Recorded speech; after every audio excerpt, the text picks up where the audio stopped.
চলে এলাম আমার রান্নাঘরে। গ্যাসের একদিকে ভাত বসিয়েছি, তাতে দিয়ে দেব এই যে আমার গাছের উচ্ছে আর ছোট্ট একটা আলু দিয়ে, আর এপাশে আমি রান্না করে নেব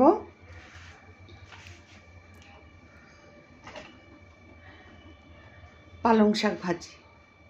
পালং শাক রান্না করে দেখাবো।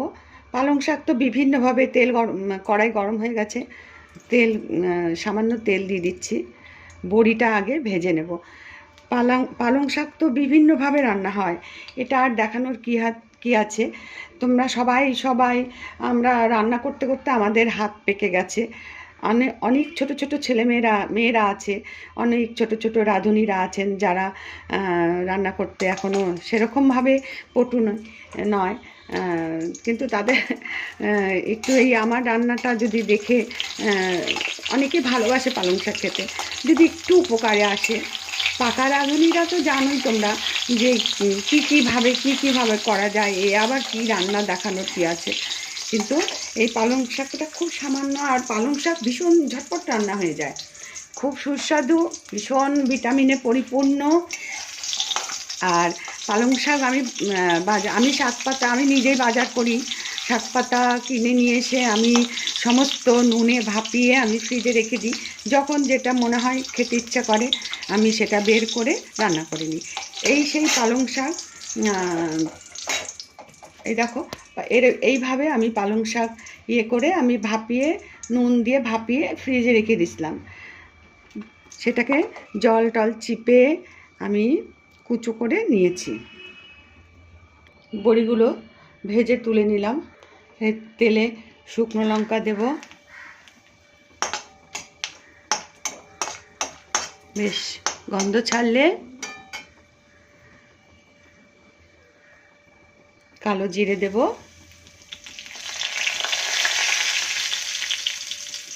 একটু হলুদ দেব,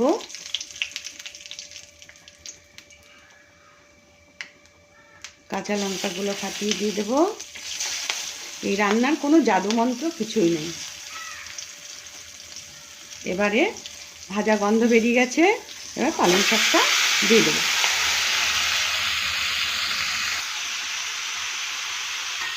আমার মনে হয় আমি যদি ভাপিয়ে জলটা করে ফেলে দিয়ে তারপরে শাকটাকে রান্না করি, তাহলে শাকের কালারটা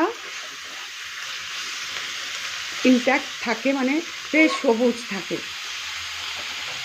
আর জলটা শাকের সাথে শুকোতে গেলে একটা তিতকুট খেতে লাগে শাকগুলো।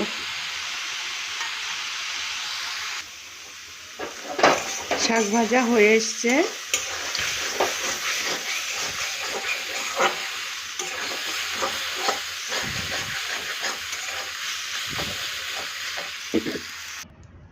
এভাবে বড়ি ভেজে গুঁড়ো করে, রান্নার সময় কিছু দিয়েছি, বড়ি ভেজে গুঁড়ো করে উপর থেকে ছড়িয়ে দিলাম। ভীষণ সুস্বাদু, একবার করে দেখো। আশা করি তোমরা এইভাবেই করো। শুধু শাক ভাজা করব, তার সাথে একটু মাগুর মাছের ঝোল রান্না করছি।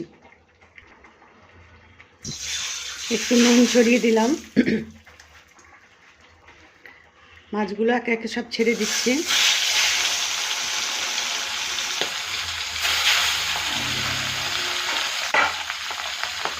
সাবধানতার জন্য ফুটবে বলে আমি একটু ঢেকে দিচ্ছি।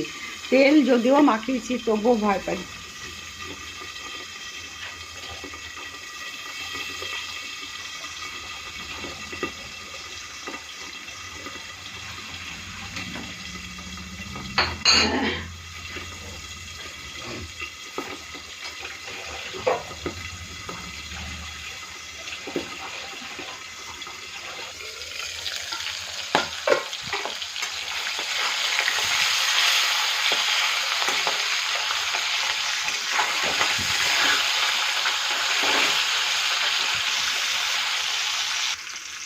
মাছগুলো তুলে নিচ্ছি।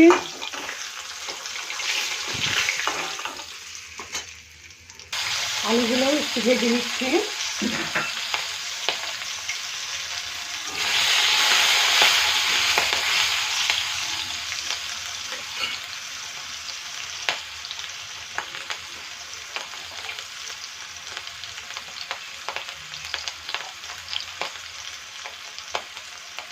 একটু পেঁপে, একটু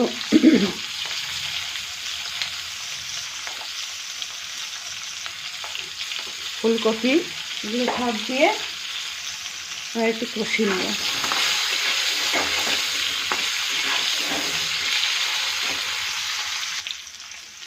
সব কিছু তুলে নিচ্ছি।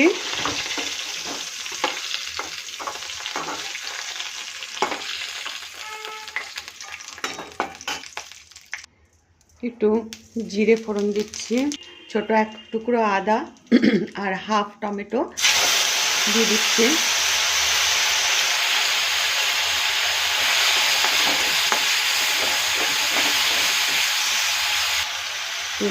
জল দিয়ে এবার বাটনাগুলোকে কষাবো।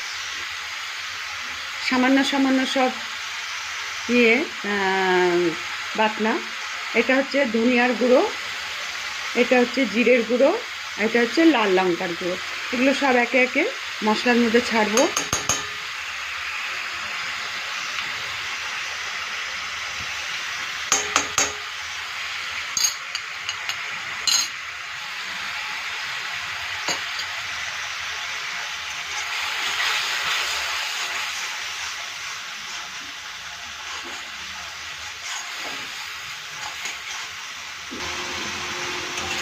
ভালো করে বাটনাগুলোকে এবার একটু কষাবো। আগের দিনই তোমাদেরকে বলেছি, এই সাঁড়াশি, এই খুন্তি, এই কড়াই সমস্ত কিছু আমার পুরনো সংসার, মানে আমার শাশুড়ির সংসারের জিনিস। উনি রেখে গেছেন, আমি এগুলো স্টোরে তুলে রাখিনি। আমি এগুলো দিয়েই রান্না করি। আমার বেশ ভালোই লাগে এই কড়াইটা ইউজ করতে। এখন অনেক ধরনের কোটিং দেয়া, প্রেস্টিজের বলো, অনেক ভালো ভালো সব ননস্টিক প্যান। আমার ভালো লাগে না। এই ধরনের কড়াতে রান্না করতে আমার খুব ভালো লাগে, মানে আমি শান্তি পাই।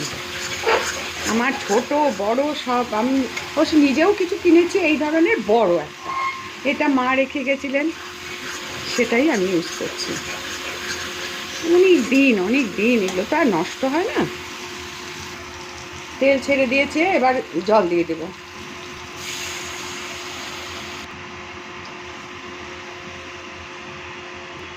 এবার ঝোলটা মশলার সাথে আমি জলটাকে মিশিয়ে দিই।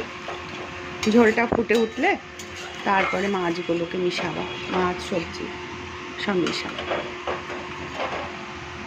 একটু ঢাকা দিয়ে দিই, ফুটে উঠবে। ঝোলটা ফুটে উঠেছে, এবার আমি মাছ তরকারি এগুলোকে ছাড়বো।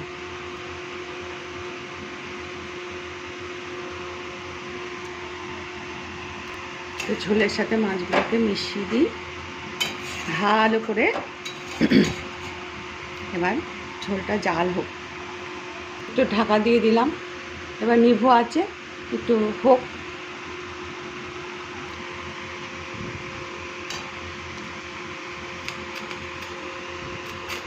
একটু নুনটা চেখে দেখি, একটু সামান্য লাগবে।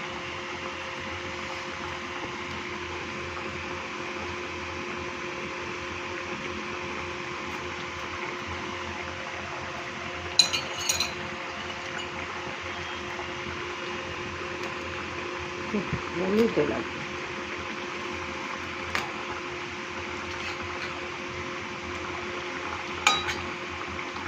ব্যাস, আমার মাগুর মাছের ঝোলটা হয়ে গেছে।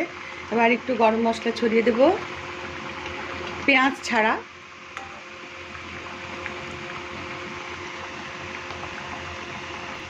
গ্যাসটা বন্ধ করে দিয়েছি। তৈরি করে নিলাম